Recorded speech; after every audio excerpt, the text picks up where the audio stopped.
Retired फौजी गुरमूर्ति, जो एक दिन अपने देश के लिए अपनी जान तक न्यौछावर कर देने वाला फौजी आज एक कातिल बन गया। उसने अपने ही घर में अपनी पत्नी का कत्ल कर दिया। और सबसे पहले एक चीज ये समझिए कि एक फौजी जो अपने देश के लिए अपनी जान को जोखिम में डाल सकता है, वो फौजी अगर इस तरीके का कारनामा करे तो देश जिसके ऊपर कल तक विश्वास करता था कि हां एक फौजी था, वो अपने देश के लिए मर मिटने तक को तुल जाता था।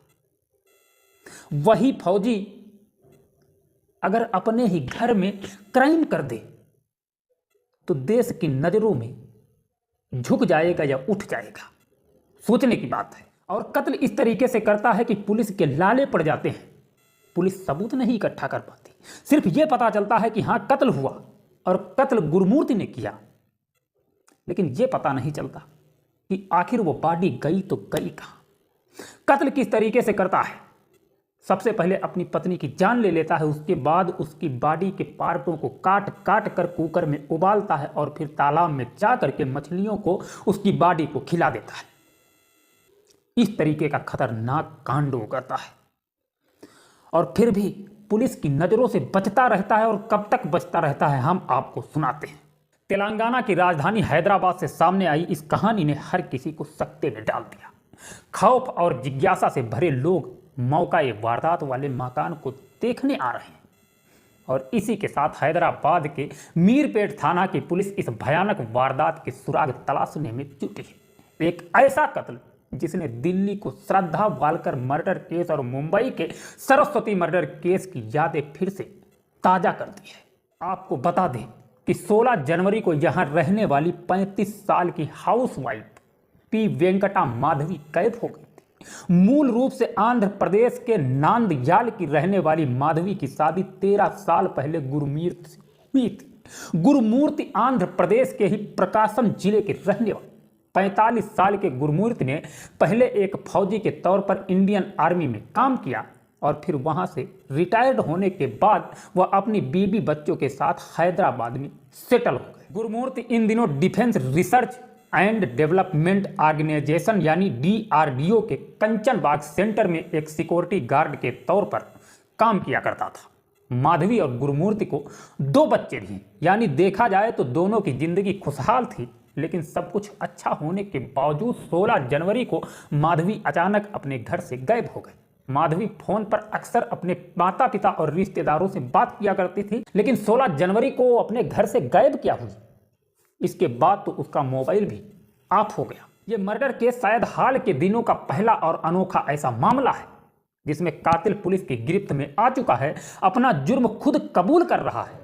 मौका ये वारदात से लेकर लाश ठिकाने लगाने तक के सारे ठिकाने बता रहा है, लेकिन पुलिस फिर भी कत्ल के सबूत नहीं ढूंढ पा रही। और यही वजह है कि लाश मिलने या फिर सबूत ढूंढ निकालने तक पुलिस इस मामले को गुमशुदगी का मामला अभी भी मानकर चल रही है।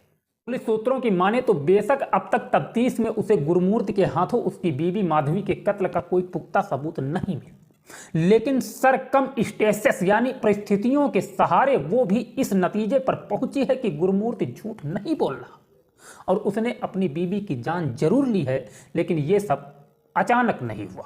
दरअसल पुलिस ने पूछताछ के बाद यह भी पता कर लिया कि गुरमूर्ति ने अपनी बीवी की जान 16 जनवरी को गुस्से में आकर अचानक नहीं ली, बल्कि इसके लिए उसने पहले से प्लानिंग कर रखी थी। और इसी प्लानिंग के तहत उसने अपने बच्चों को पहले अपनी बुआ के घर भी भेज दिया था। असल में गिरफ्तारी के बाद गुरमूर्ति ने पहले यह बताया था कि उसने गुस्से में आकर अपनी बीवी को मार डाला, लेकिन जब जांच आगे बढ़ी तो पुलिस इस नतीजे पर पहुंची कि यह सोची समझी साजिश थी, गुस्से में किया गया कत्ल नहीं था। कत्ल के बाद गुरमूर्ति 2 दिनों तक अपनी पत्नी की लाश को किचन नाइफ से काट काट कर उसे टुकड़ों में उबालता रहा और घर के पास बने नेक में फेंकता रहा। अब पुलिस फॉरेंसिक एक्सपर्ट्स के सहारे सीन ऑफ क्राइम से लेकर लाश ठिकाने लगाने की जगह तक माधवी की लाश के सुराग तलाशने की कोशिश कर रही है। गुरमूर्ति को शक था कि उसकी बीवी का अपने ही किसी रिश्तेदार से अफेयर है और इसे लेकर वो आग बबूला था और इसी के चलते उसने कत्ल की साजिश रच डाली। हैदराबाद के वेंकटेश्वरा कॉलोनी के रहने वाले गुरमूर्ति को पुलिस ने उसकी बीवी की गुमशुदगी के बाद उससे पूछताछ करने के बाद गिरफ्तार कर लिया। आप लोगों ने देखा कि कितना भयानक कत्ल, जरा सोच करके देखिए, आर्मी में नौकरी करने वाली की बीवी कितने कष्ट उठाती है, अपने पति से अलग रहती है, अपनी मजबूरियों को दूसरे से शेयर नहीं कर पाती है, हर तरीके के कष्ट सहती है। और जब पति एक दिन उसके पास नौकरी छोड़कर रहने के लिए आया तो उसके साथ ऐसा कांड कर बैठा, उसकी जिंदगी ही ले ली। ये सब क्या है? देश में अगर आर्मी के नौजवान इस तरीके के कांड करेंगे तो ये महिलाएं कहाँ जाएंगी? जिन जवानों पर हमारे देश को विश्वास है, वो जवान अगर इस तरीके से करेंगे तो हमारे देश की महिलाएं कहाँ जाएंगी? हमारे देश के बच्चे कहाँ जाएंगे? हमारे देश के बुजुर्ग कहाँ जाएंगे? हम लोग कहाँ जाएंगे?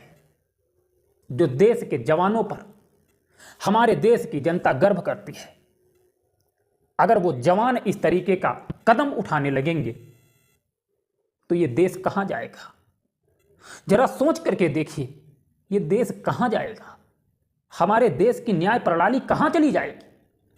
किसी ने कभी सोच कर देखा है? एक पुलिस वाला अगर लोगों को सताए तो हमारे देश की न्याय व्यवस्था कहाँ रहेगी?